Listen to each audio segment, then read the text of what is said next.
បាទហើយមួយវិញទៀតបងប្អូនយើងដែលគាត់នៅខាងកំពង់សោមណាដែលគាត់ចង់ឲ្យ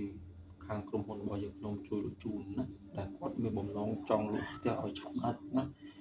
ចង់លក់ដីឲ្យឆាប់ដាច់ពុកម៉ែបងប្អូនទាំងគ្នាអាចតំណែងមកខាងក្រុមហ៊ុនរបស់យើងខ្ញុំឲ្យចុះមកជួយលក់ជូនតែម្ដងពុកម៉ែបងប្អូនទាំងគ្នានៅខាងកំពង់សោមគឺថាដឹងតែលក់ឆាប់ដាច់ហើយបាទដោយសារ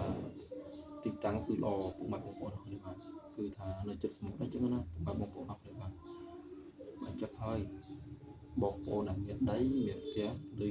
កំពង់សោមនៅចិត្តសមុទ្រឬក៏នៅឆ្ងាយពីសមុទ្រក៏ដោយវាមិនឆ្ងាយប្រហែលទេណា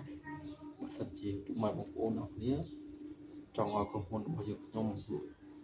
ជួយលក់ជូនធានាថាឆាប់ដាច់តែម្ដងពុកម៉ែបងប្អូនក្រុមហ៊ុនរបស់យើងខ្ញុំគឺផ្ដោតសំខាន់ទៅលើអតិថិជនតែម្ដងបើសិនជាពុកម៉ែបងប្អូនទាំងគ្នា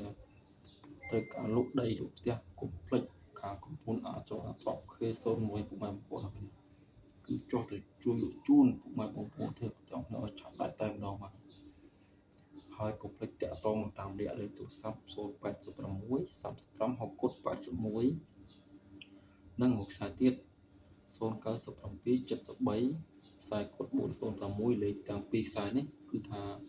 មាន Telegram ទាំងពីរខ្សែតែម្ដងពុកម៉ែបងប្អូនទាំងគ្នាបាទជាចុងក្រោយសូមអរគុណសូមជម្រាបលាបាទ